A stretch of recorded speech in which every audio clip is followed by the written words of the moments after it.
The lights are off and away they go. Extremely loose. He's managed to hold on and they get. He missed the complete that. He's crazy stuff. Side Freitas is on the grass on the infield floor. He sliced through. He tags Richard Eck.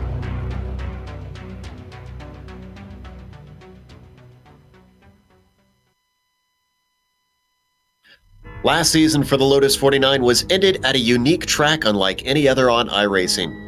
This season kicks off with another unique road course. Much like Monza being known for its speed, Watkins Glen is often considered the Talladega of road racing. Sweeping, winding, and simple, it'll provide an interesting challenge very well suited to this classic Formula One car. Let's see who's up to the task as we get ready to watch round one of the Lotus 49 World Cup, and you'll see it all live here on the Global Sim Racing channel. Hi, I'm Joe Peak, and with me in the booth is Sean Ambrose. Behind the scenes is our director, the Dr. Amjad Yaman, and he's using cameras provided by Dougie Beard. Sean, any Oval fans watching might be familiar with this minimalistic layout, but why don't you introduce our road fans to the Glen's classic format? Talladega? Man, we're here in New York City.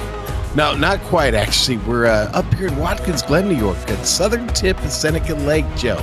Now, initially, public roads in the village were used to race this course way back in the 40s and 30s. Now, in 1956, they built a permanent circuit here, and that's, well, what you see here.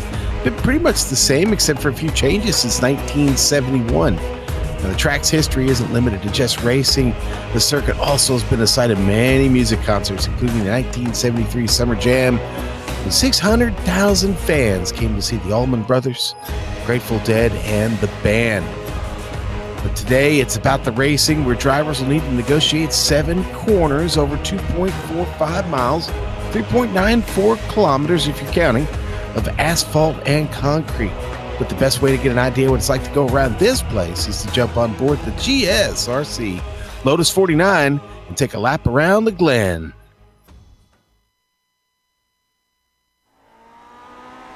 All right, we're in the GSRC Lotus 49, so let's do a lap around Watkins Glen.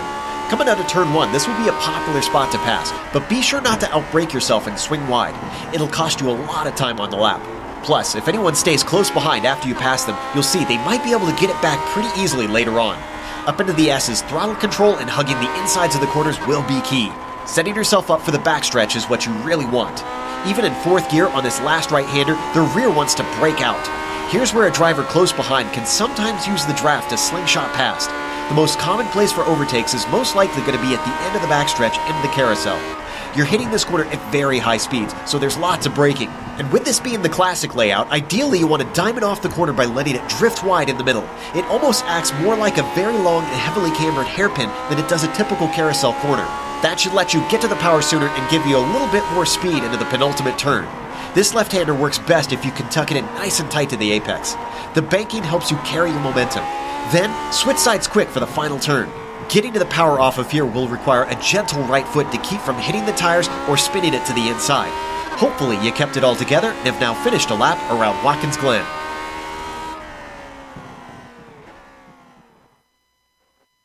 Well, don't be deceived by the fact that it looks simple, the layout having very few corners and just really not much to it. It puts on some incredible racing for round 1, Sean. We expect this to be a stunner, as it has put on some good ones in the past here in the Lotus 49 World Cup.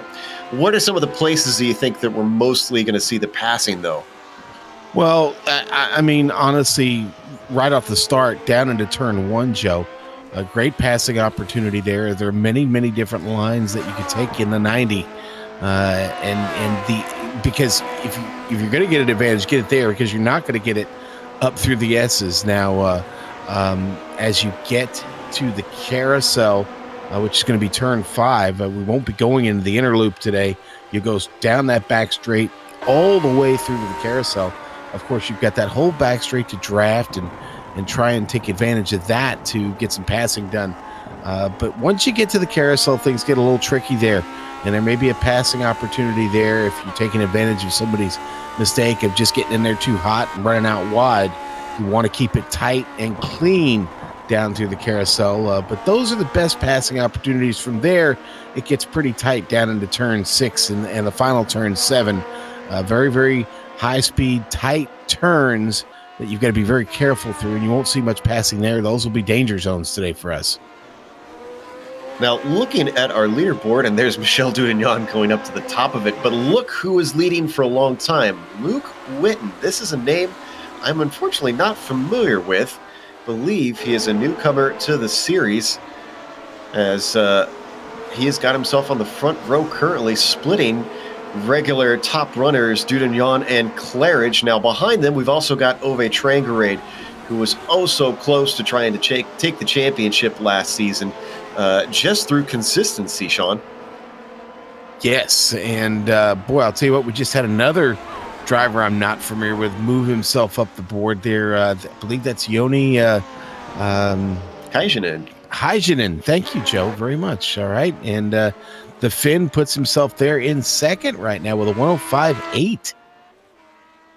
Indeed, I believe I've seen him race in the Lotus 79s. Interesting to see him jump over to the car without any downforce compared to that high downforce beast of a machine from the 70s. So we watch Don Good come around and try to get himself a better timed lap, currently at a 108.7, 3 seconds slower than our leaders. Does he improve his time? The answer is no on that second lap. We've still got about 4 drivers who do not have that second lap, and pretty big field out there today, Sean, which will make it even more chaotic out there. Yeah, I'm seeing 23 drivers right now and a few that we've never seen before here. So this should be interesting to see how they all get started. It will be a mad scramble down to the 90, Joe. And, well, it could end in tears, or it could end in absolute glory if you clear the 90 and get up through the S's before everybody else.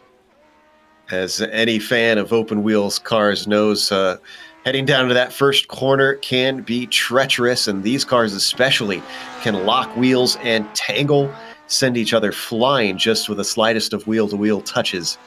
So we watch Gary Anderson, who has yet to put his first timed lap in, come back around.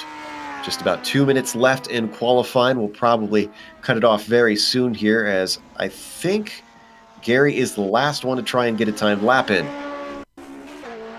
Yeah, now, you as a driver, what you've got to try and do in the opening of this race is you've got to try and put as much heat in those tires down that long straightaway into the carousel. And don't be fooled here. The braking zone into the carousel very, very early, Joe. You've really got to. Everybody I've watched, everything I've heard, and even my own experience practicing, you've really got to try and keep it tight, almost up against the curb through that carousel, because man, there's nothing but trouble out there to the left. And the first time around, as they're trying to get heat in these tires, that's going to be a very tricky part of this track here to open the race with. Undoubtedly. Michael Morrison has now taken to the track. He should have enough time to get his laps in, with them only needing just over a minute. And actually, now that I say that, no, he will not get a timed lap in, I should clarify. So he'll get a warm-up lap in, but he unfortunately will not have enough time to try and get his complete lap finished, I believe. Maybe it'll be close. Spitzer will get a lap in. Thankfully, not a large enough field to really put us under the gun as we read off the grid, with this being a standing start. So I believe we should have enough time to try and whip through everyone as Spitzer works his way through the 90, but giving the apex a complete miss.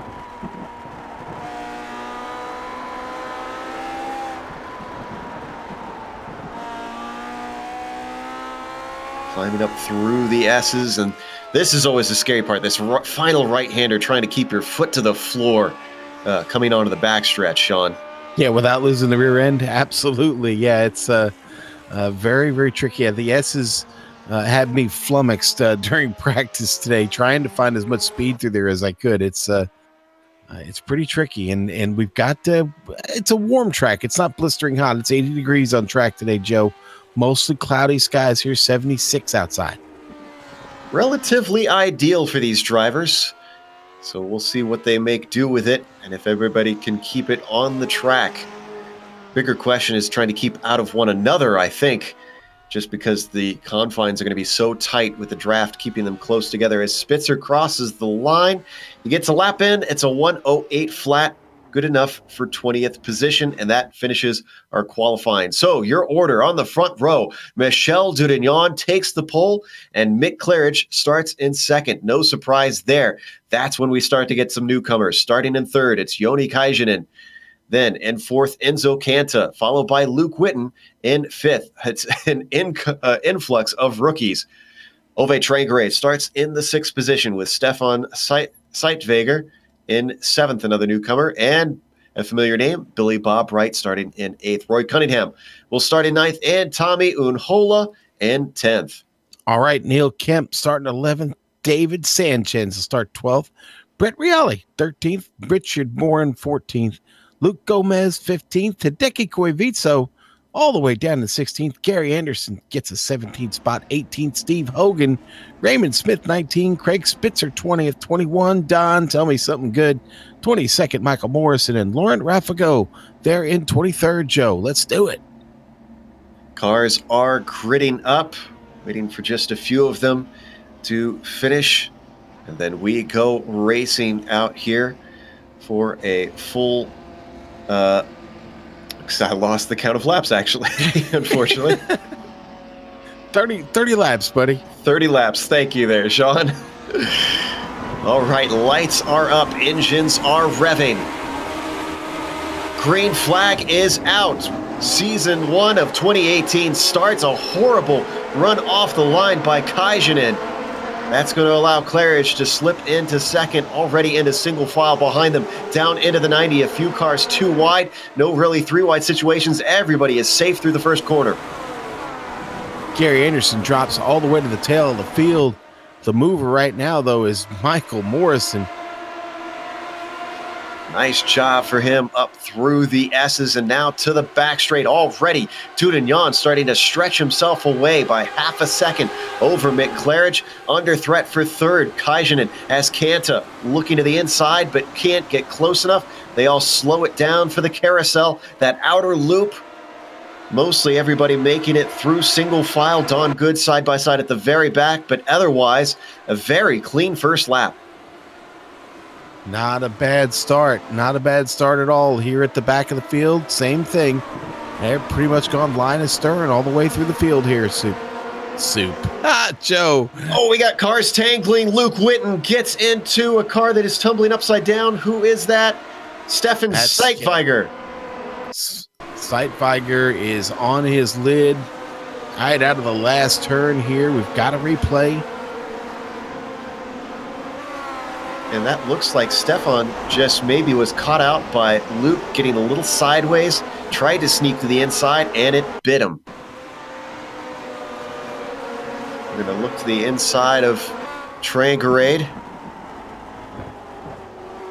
Just sitting over his shoulder. Oh, wow, that has got to be scary to see. Nice reactions from the Scandinavian. Everybody else able to keep going. No other casualties in that incident. Luke Witten able to keep going, hopefully without too much damage. Already he's looking on David Sanchez. Fortunately, not going to be able to attack down into Indianapolis. Hideki Koivisto spinning. No, and he gets clipped. That was in turn 6, Joe. That was Raymond Smith who got him.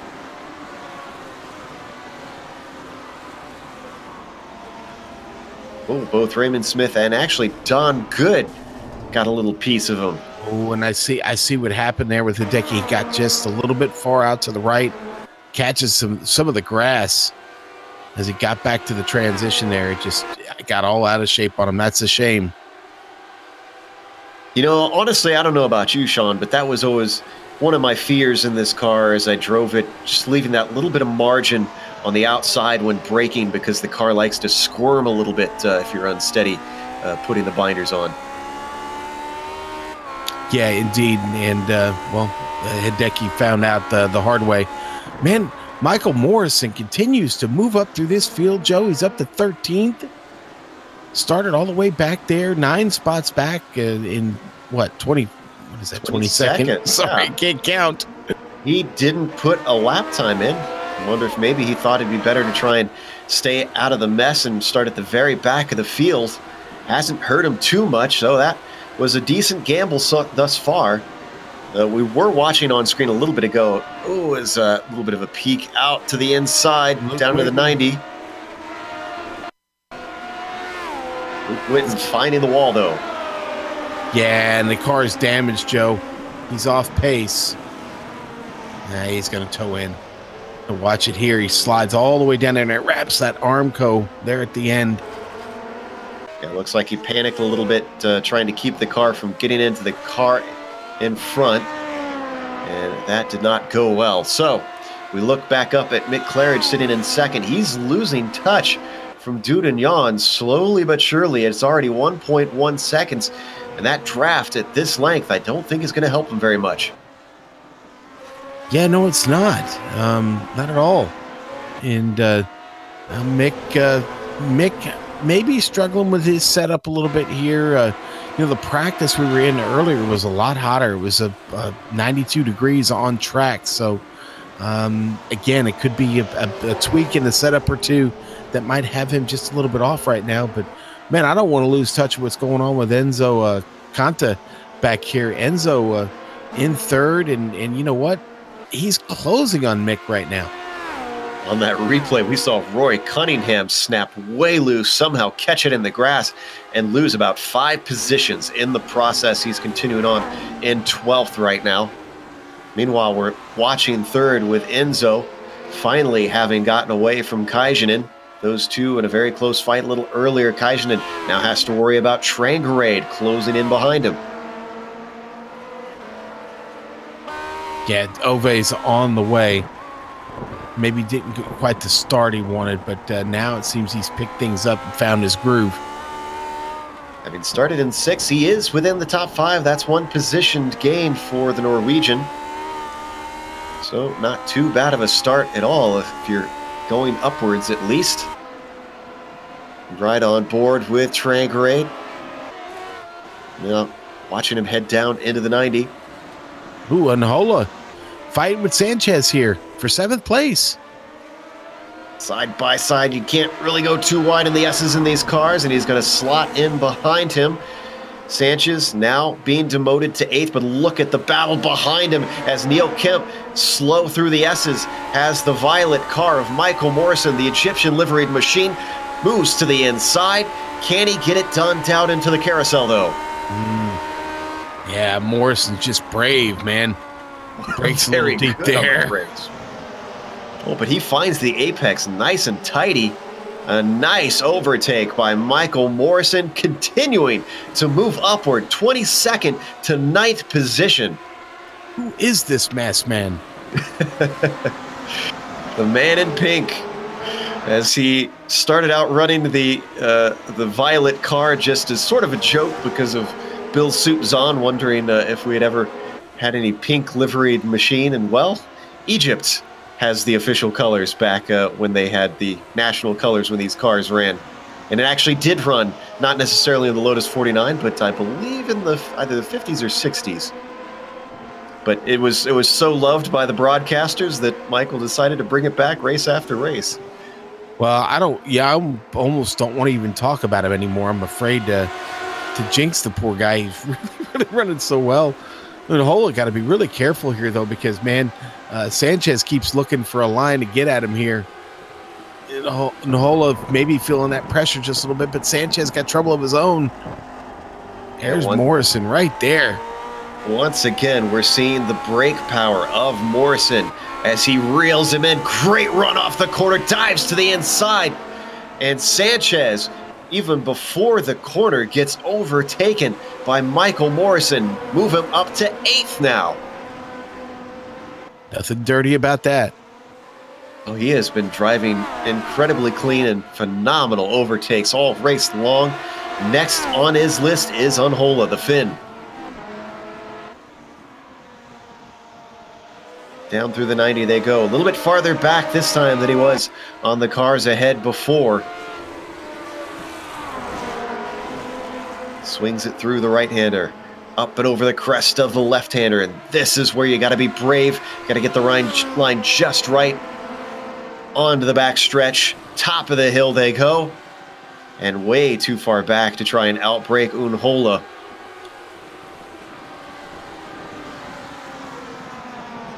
So they're going to stay in order. Unhola 7th, Morrison 8th, Sanchez 9th, Kemp in 10th, and at the trail of this train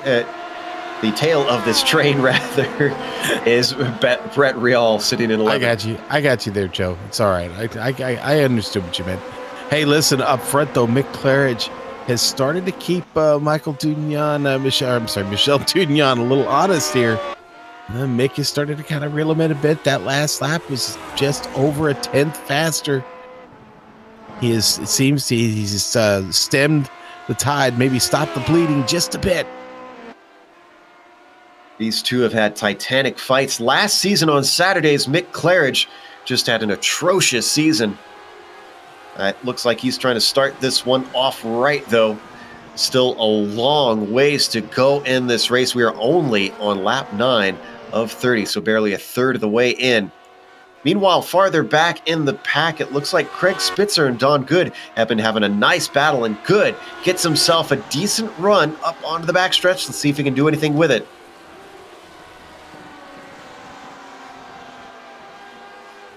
Yeah, not closing as much as you thought he would there. All about getting this right. Oh, Don runs it out wide there, Joe. Got it a little bit hot there, and that cost him some time there to Spitzer. The lines around here, oh so critical. Try and get your speed, find your speed. I always found that carousel a little interesting. Oh, it was a big mistake by the car of Spitzer. Hands it over to Good. That was coming out of Indianapolis. Good takes it on a silver platter.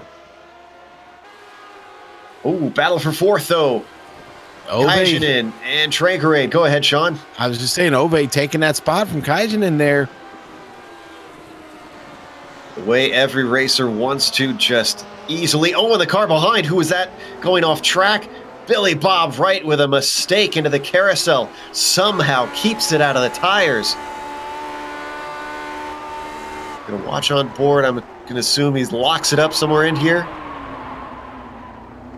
Just way too fast, and he is thankful for the modern paved runoff of that 180-degree bend.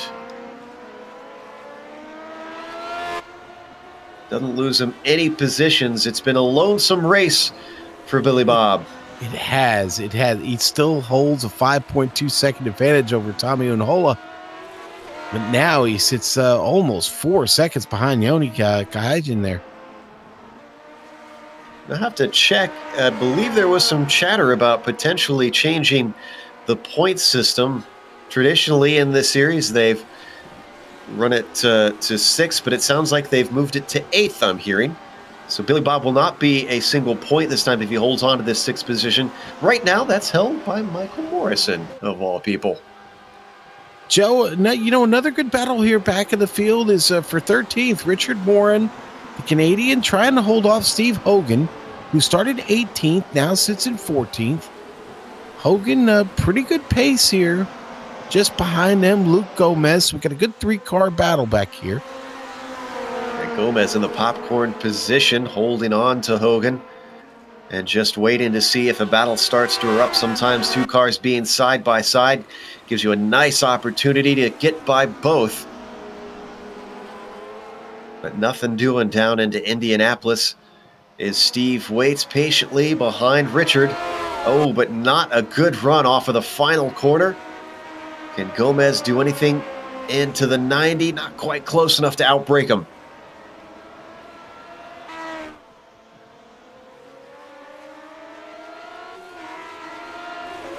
Some of these corners almost more like a street course around Watkins Glen. Very much an old school track suiting this car, Sean. The arm coat incredibly close with no runoff in some corners. Yeah, no runoff at all. They just look good on this track, Joe. It's a classic track, classic feel. Whoa, Morin moving out of the way there. That looked like he intentionally is handing it over, and he gives 2 spots away, both Gomez and Hogan, moving up a position each. What gives there? Well, I know some drivers not a fan of the pressure and are just looking to finish the race in this car. It's a bit of a tough one. Some drivers have talked about how hard it is just racing the car, not just each other. So I wonder if that was him kicking in those survival instincts. Yeah, I'm not sure, man. He was running smooth and had a good line, and man, well, that's all right. We'll keep moving forward. Let him sit back there if he wants to. Maybe he's got a plan. No shame whatsoever in just trying to finish the race.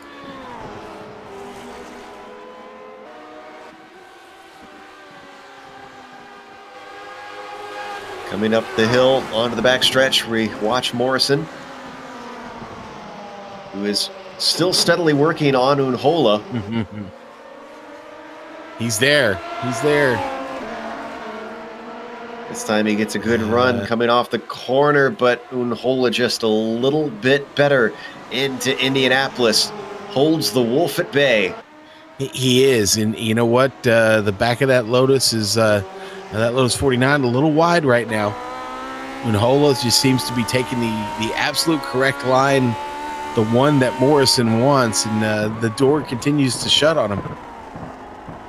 Sanchez is not that far back. Oh, look at how much he closes in that braking zone as we watch from the gearbox of Unhola. I wonder what the brake bias of Michael Morrison is set to, because he is monstrous on the binders. No downforce to speak of to try and give you that better braking in this car. There's a little bit that you can do in the setup, but otherwise it is down to the driver. Here comes Morrison one more time, sends it in deep, sticks his nose in. He's going to have to dime it off the corner, though. Looking for the exit. Gets to the power, swings it all the way out to that white line. Gets into the draft, now coming down to Indianapolis. Just not enough time to give him an opportunity to outbrake into this penultimate corner.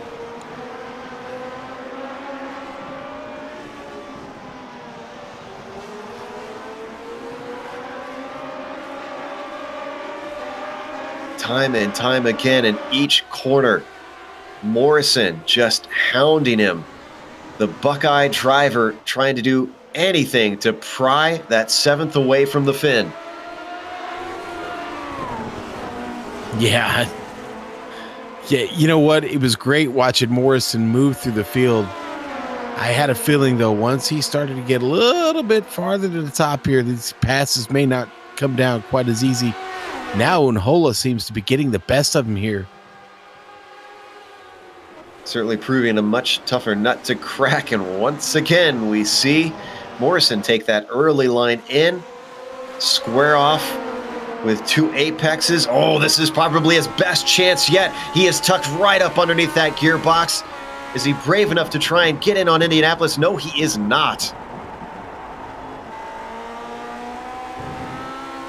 Coming up to the final corner. Oh, squirming under the brakes, just too close this time. Doesn't want to run into the back of that car ahead. We are now halfway through this race. Hopefully they stay in the order here because I fear ducking away, but real quick, let's run you down our top 10. Michel Dudignon started it on the pole. He is holding on to it. He has extended that gap over Claridge since we last looked at them. It is now 1.5. Claridge still sits in second. Enzo Canta, he started the race in 4th. He moves up 1 position, looking at a podium today, sitting solidly in 3rd, 6.5 seconds back, but another 2.5 ahead of our 4th place driver, a familiar name, Ove Tranqueray. He's found pace recently in this series, but still not enough to take home a championship. Sometimes he sneaks wins in. Not looking like that's going to be the case today. He is ahead of Joni Kajanen, sitting in 5th, putting the pressure on the Norwegian. Then you've got Billy Bob Wright sitting in 6th, all by himself. Tommy Unhola continuing to hold off Michael Morrison. He made an attempt. He did. He's sitting in 8th, but it backfires on him as Sanchez takes a look to the inside, seeing if he can take 8th away.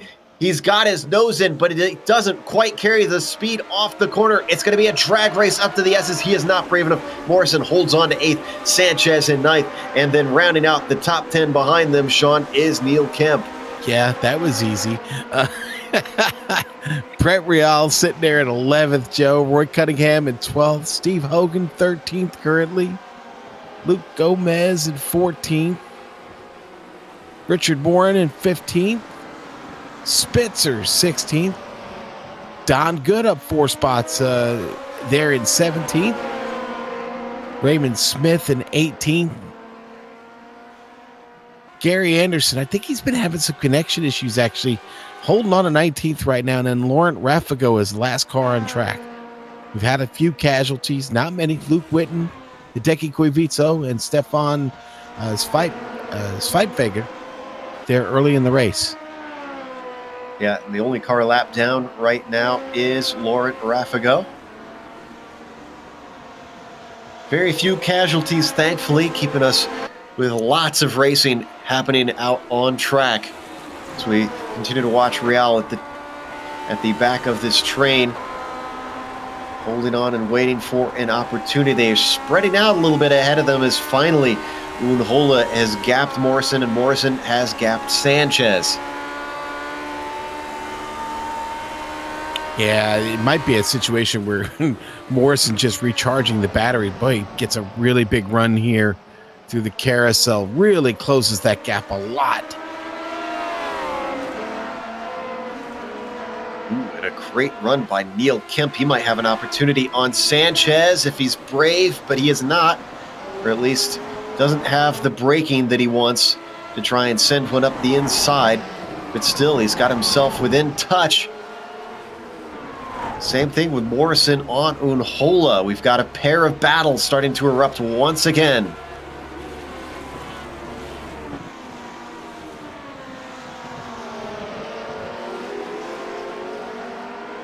Climbing back up the hill. Like a lot of old school courses, Watkins Glen with plenty of elevation change over the course of the lap. Oh, Ove trade grade sliding. A little bit of a power slide to the carousel there. Joe and Yoni was there to pick him up, but then it looked like he might have got on a break a little bit to avoid getting an Ove. Ove's still sliding it. We're watching the replay. Nice recovery. One thing we've talked about with these cars, Sean, is that even though the tires don't quite wear out like some of the modern tires, you can overheat them.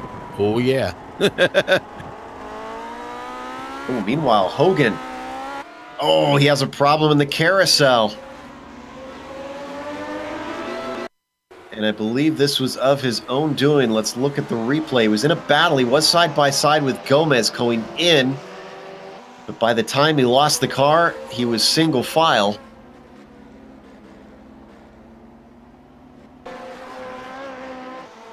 As we come back live, looks like not much hurt other than his pride.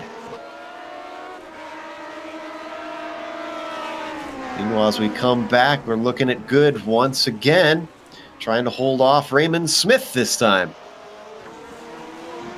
Good, another... Oh, Spitzer! Before I can get the words out of my mouth, Good falls downwards.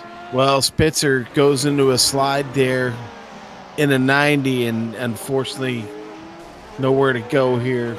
Oh. Yeah, Good trying to take evasive action. I was just about to say that Good had moved up a number of positions himself. He just can't catch any luck, man. He's still in 17th, so he only lost one out of that, and he started in 21st. Still a 4-position gain so far for him.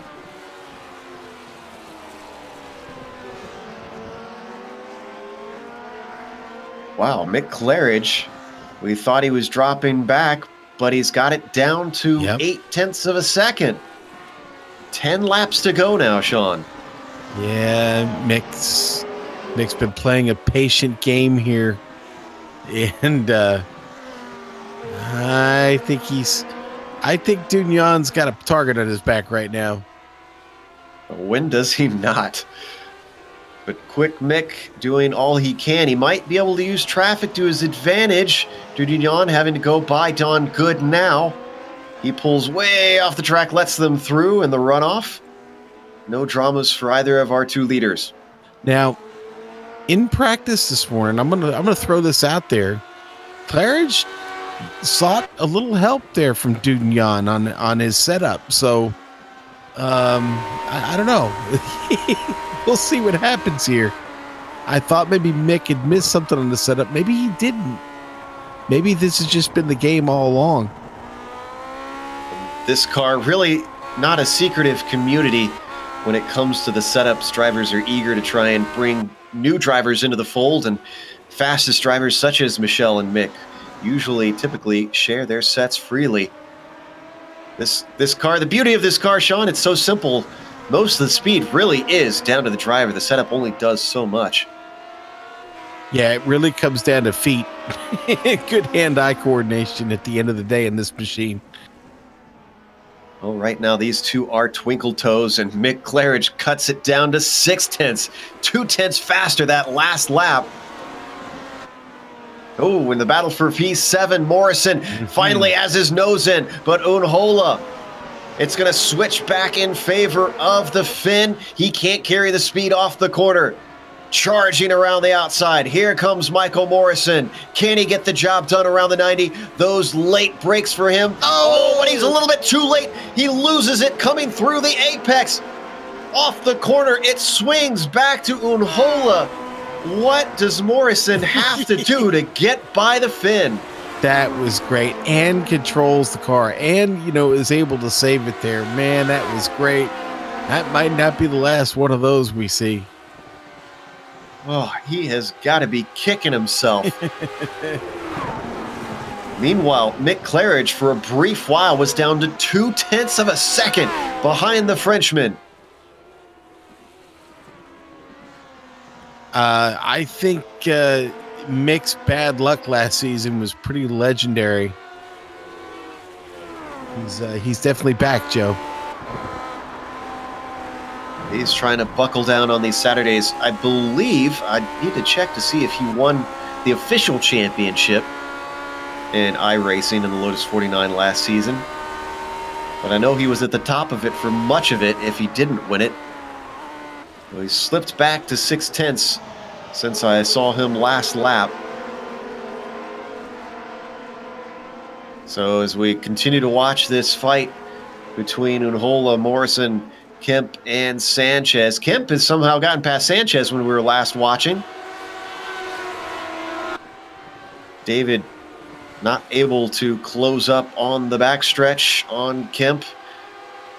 Lost a little momentum as his nose got a little close, it looked like, coming up through the S's. Oh, a mistake down into the carousel from Unhola, or is that just his normal line as Morrison was able to get side by side in the center of the corner?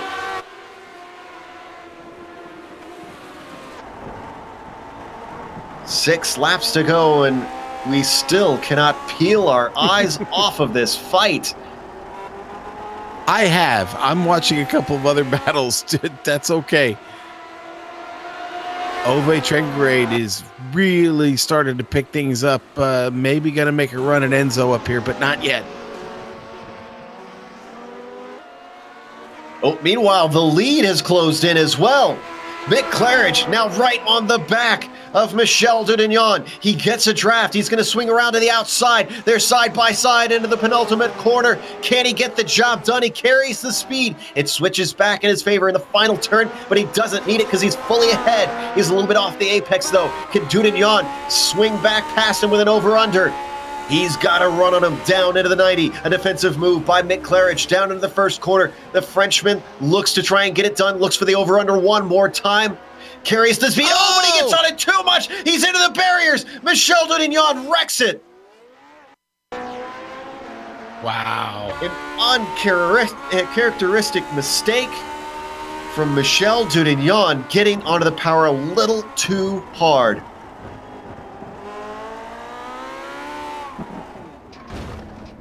He was eager, Sean, to try and bring it back to him.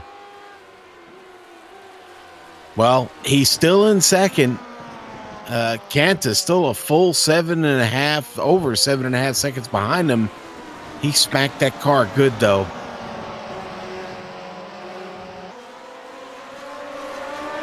So that changes our lead as we see a lapped car there getting out of the way of this fight that we've been watching in the mid-pack between Trangarade and Kanta and Kaijinen as well.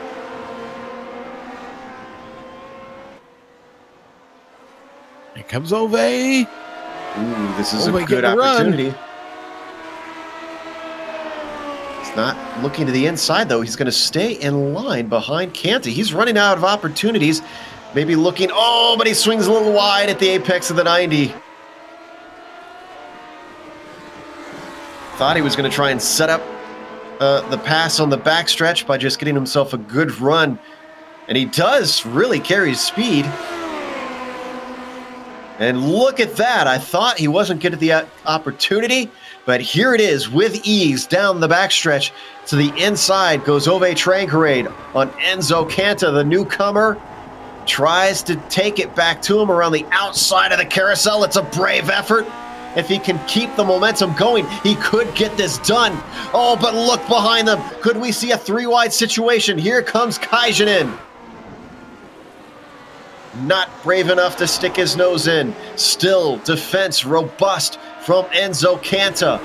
Switching to the inside for Ove Trangarade. He gets chopped off at the nose. The rookie is brave, and that ruins the momentum for Trangarade as here comes Kaijinen. Morrison taking another stab at Unhola here. Gets up in front of him, Joe. Indianapolis going to the final turn. That move in front of him had a paper's width between his gearbox and the nose of Unhola, and Unhola is under attack from Neil Kemp down into the 90. He smells blood in the water. He thinks he can get it. He's given room at the apex, but Unhola carries the speed still. He has nothing from Morrison, who finally gets that 7th place with a mere 3 laps to go. Boy, Morrison worked on that for what, the better part of maybe 10 laps, maybe a dozen. Finally gets by. And that's the spot. He's got to defend it now because here he comes. Yeah, Unhola with a great run up to him. Takes that defensive line down into the carousel, but I don't think Unhola is going to get him off the corner. Did I speak too soon? He's within the draft. Oh, ducks to the inside very late, but it's not good enough. 7th is going to stay with Morrison.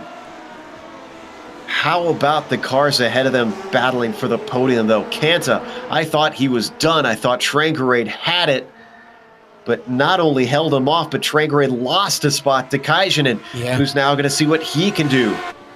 Yeah, they've dropped Ove off of the grass back there. Going to lose even more time now. That's your worst nightmare coming up onto the backstretch. Here comes Kaijinen. Sends it in deep around the outside. We saw that work for the car behind him or the car ahead of him, Enzo Kanta. Doesn't work for Kaijinen, though. Not able to get it done. Morrison and Hola still going at it back here, Joe. He's still got the position. Meanwhile, the white flag is out, but Onhola now has Kemp to his inside as he got a fantastic run, but he's not good enough on the brakes. He's going to stay in that 9th spot. And I'm afraid that pretty soon we're going to have to go to Claridge. We can watch this for just a little bit longer down into the 90 to see if we get any pass attempts.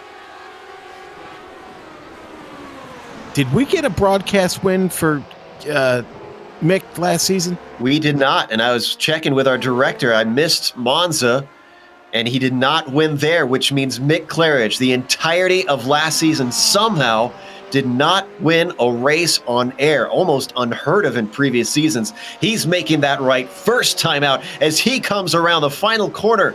Mick Claridge comes across the line and takes the win in the first race of the season. Oh, and Kemp gets back. Unhola now. Unhola spinning. Oh, in the carousel. Brett Reale makes contact with him. Disaster for the Finn. We're going to watch the replay real quick. Dudagnon takes 2nd. Enzo Kanta takes a well-earned 3rd in a rookie broadcast race for Enzo. Meanwhile, as we watch this replay, just, clips the grass ever so slightly, tries so hard to hold on it, but he gets kicked around by, I'm not sure who that red car was. Wow. It was Reale, actually, that made the contact with him there. Oh, Reale is going to finish behind Sanchez, unfortunately. Unhola going to drop all the way back to 11th after all the fighting he did up there. What a run for Michael Morrison, man. Started 22nd, 7th place. That is a phenomenal run. And how about Mick Claridge having to fight his way to the lead? With that, we're going to take a quick break here on the Global Sim Racing channel. We'll come back with the official results as well as driver interviews. So don't go away. And on screen, you'll see all the upcoming races here on GSRC.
Welcome back to Watkins, Glen, where we just watched round one in the 2018 season for the Lotus 49 World Cup.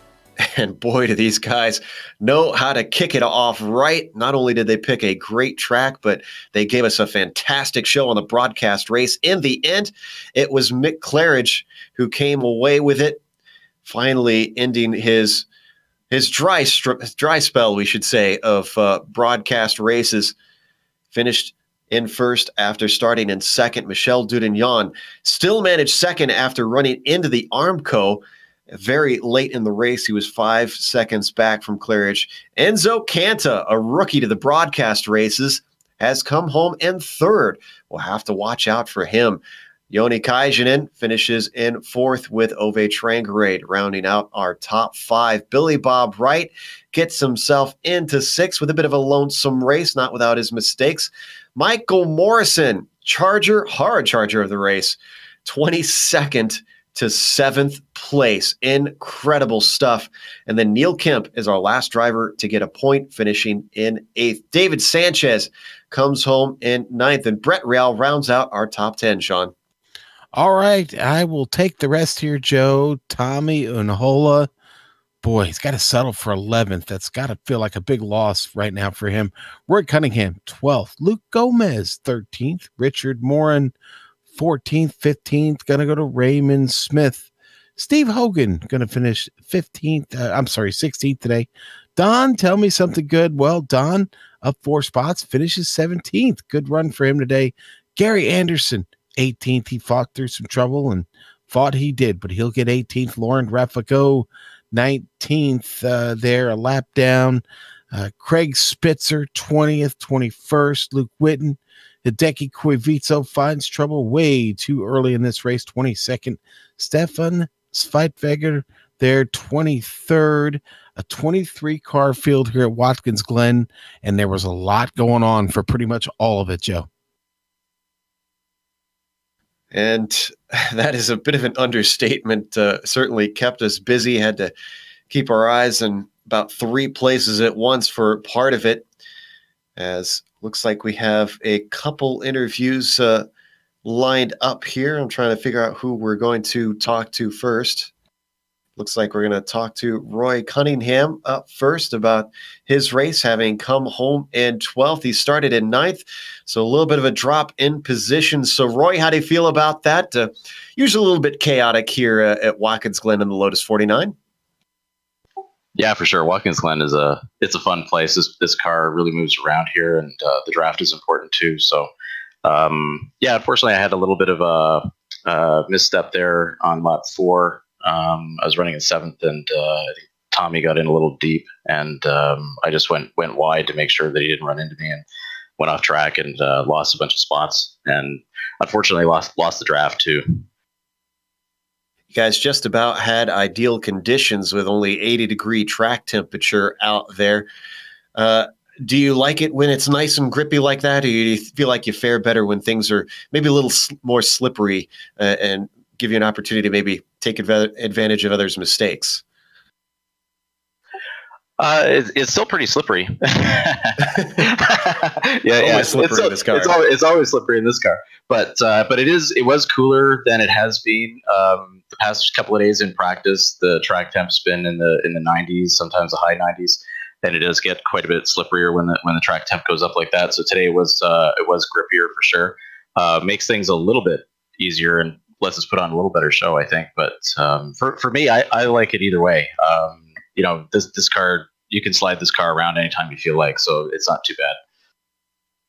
And of course, they've changed the points this season with them going to 8th, down to 8th to be able to earn them in the broadcast championship at least. Do you think maybe a top 8 is possible next round in Suzuka or at any point this season? Well, points, that's my goal for the season. I have 2 goals. So it's like in the broadcast championship, I definitely want to score some points this season.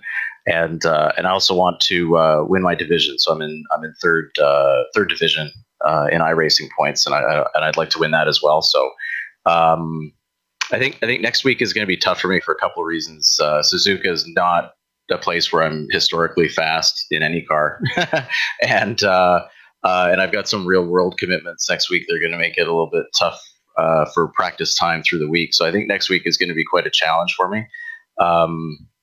Coming up later this season, I think there's some good tracks where I should be pretty competitive, and I would expect to score some points. Yeah. So, quick question for me: what is the big challenge about Suzuka for you? There are a few, and in this car, it's even tougher because Suzuka is a very technical track, and it's got some really high speed corners that are very tricky in this car, and it's a tough place. Like it's a world class track for a reason.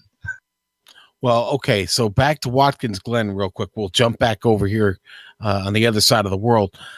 Yeah, I was a little bit caught out by the temperatures you guys wound up here with the race for the race, because the practice conditions this morning seemed a lot hotter, somewhere around 10 to 15 degrees hotter, depending on where you were practicing at. But that little bit of extra grip, it came in handy, didn't it?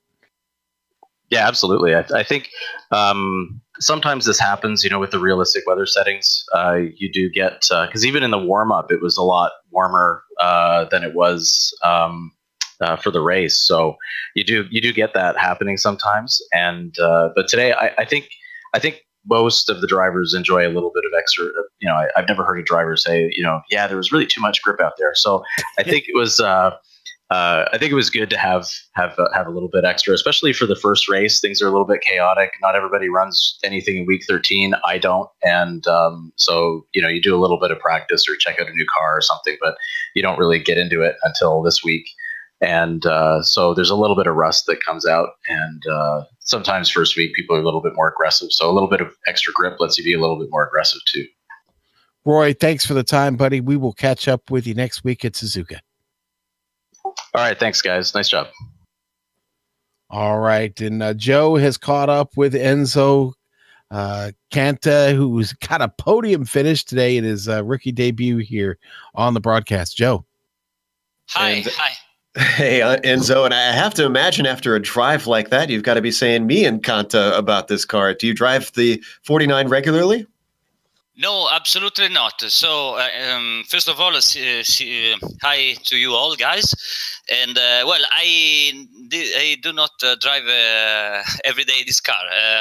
I'm an old lover of this car because I started SimRacing with the Grand Prix Legends, the first by Sierra and Dave Kimmer. So I love this car from 20 years about. So I started again to race it for fun with some friends in the private hosted, but not so much. So today I saw this important broadcast meeting, and I tried to do it. Some practice laps and 30 minutes of incredible scaring race for me. I'm sure. Do you think you'll be returning then to maybe come back for more broadcast races? Watching at today's race, I think I have good chance to be competitive, and really, sincerely, it was a very exciting and fun race for me today. I knew that it was impossible to stay behind the two aliens. Mick and Michelle, but yeah, after today's race, I'm thinking back to try to do this series all the season and to meet the broadcast appointment. We would love to see you back, Enzo. A driver as fast as you is welcome in this series because these top runners need some competition. Yeah, thank you. But as I don't know if it was clear watching me during the race, but I was not confident at all with the car. I was looking behind me, and they were arriving so fast, and I did some mistakes. I risked to die many times, but I don't know how I finished the race. But yes, I think. In the future, I will be a bit more fast, so I can give a bit more challenge to the first two Alliance. Well, again, congratulations on the podium, and thanks for coming and talking to us. Thank you for the interview. Thank you. That was Enzo Conta taking a podium today and bringing a bit of Italian flavor to the series, hailing from the Italy club here on iRacing. Sean, however, has the driver that impressed us most, Michael Morrison, here to talk to us.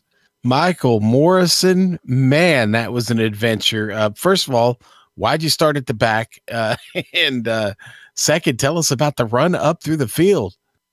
Well, I didn't wake up well this morning, and I let my computer sit for about 5 minutes. I got into qualifying with 2.5 minutes left, and first time I tried getting out of the pits, the steering wheel wouldn't work, so I had to recalibrate that. And by the time I did, I had 6 seconds too few to set a hot lap. So I was just coming onto a straight by the time the server closed. So that's why I started back up. And honestly, everyone just kind of got out of my way and the group I caught up to was storming pretty hard. And that's how I was able to catch up to them, like 5 or 6 laps, I think.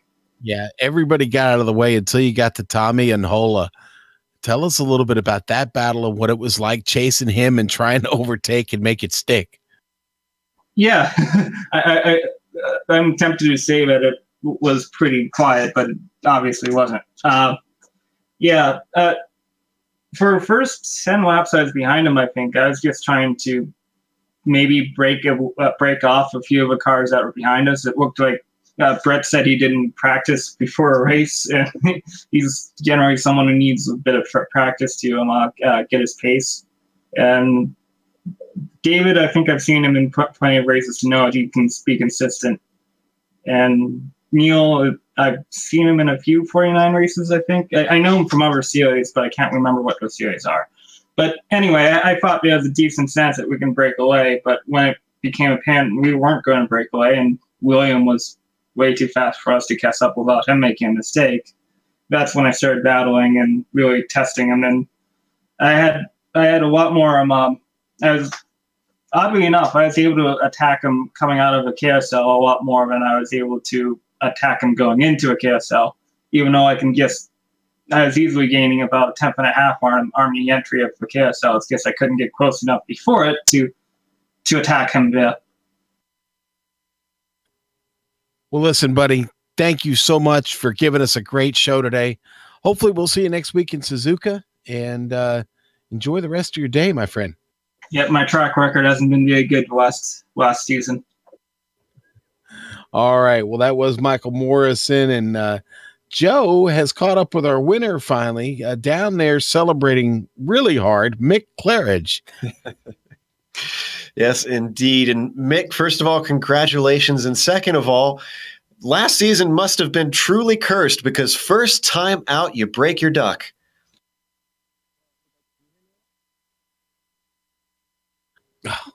It looks like Mick's mic is not quite set up. We'll try and give him an opportunity to get that routed to the right microphone here. We should probably tell everyone that we have officially moved over to Discord for our communication. We were previously using TeamSpeak, and we decided to make this change. And I know we've notified everybody at one time or another, but sometimes these adjustments, they take a little bit of time, Joe. Everybody's still getting used to the new system. See if Mick's I keep getting my words mixed up. Mick's got his mic set up quite yet here. We'll add that to our tongue twisters. Yeah, there we go. Pre-race prep. Looks like he's still working on it a little bit. We'll give Mick a little bit more time. I'd hate to toss him out too quickly here after he's spent all last season trying to get up to the top of the podium. I just wouldn't seem right to end this broadcast and not get to talk to the winner. Come on, Mick. We know you can do it, man. Of course, if anybody missed the broadcast, definitely go back and watch. Mick had to earn that win. Hounded Michel Dudignon until eventually was able to make the pass, and did so in style going around the outside of turn 1, fending off Dudignon when he could have had a run at him, but made a mistake. And it looks like Mick has taken off for a moment. Looks like he might have given up, Joe. Oh, no. That's a shame to see. Seeing if, no, not seeing any messages from him in any of our text chat, unfortunately. Yeah. Let's see. All right, he's popped back into ready for interview. We're going to give him one more try here. Let's bring him into the booth and see what happens. So, Mick, do you got a copy? It looks like we might still have those gremlins. His mic is unmuted now, so we've made progress. He spilled too much champagne on it, I think. He might have. Be careful, Mick. We have to pay for these mics. Yeah, Billy Joel's the only one that's allowed to have a microphone that smells like a beer, okay? Gosh. Music, never shy of music references here on GSRC. All right, I think it sounds like we might have to give up the ghost on this one, unfortunately, but do know that we were ecstatic for Mick in spirit, at least, even if we couldn't get him to talk on air. But we'll give him a week to try and get that sorted out, and we'll give him a makeup. We'll let him come back in and celebrate next week if he wants to. All right. Well, condolences to Mick and congratulations. In the meantime, we're going to close up today. Of course, we want to thank Jack Ulstead and Benjamin Zoko for all that they do behind the scenes to help bring this championship to air. And thanks to the companies that provide the software and hardware for our broadcast listed here on your screen. Additional thanks to Eric Ekholm and Casey Lalonde, who provide our wonderful music. See the screen for how to get a hold of more of their great work. Thanks to the team today, Sean, Amjad, and Dougie. If you'd like to find out more about GSRC, including upcoming races, you can find it at globalsimracingchannel.com, or you can check out our social media on Twitter at GSR Channel or Facebook @GlobalSimRacingChannel. The next race, as we mentioned, is going to be all the way on the other side of the world at Suzuka. That'll be Saturday, December 23rd at 8:30 a.m. Eastern, just before Christmas. We'll sneak one in before we take a little break. We also have upcoming races for other series listed on the screen, so check those out and mark them down on your calendar. However, until next time, race clean, race hard, and we'll see you on the track.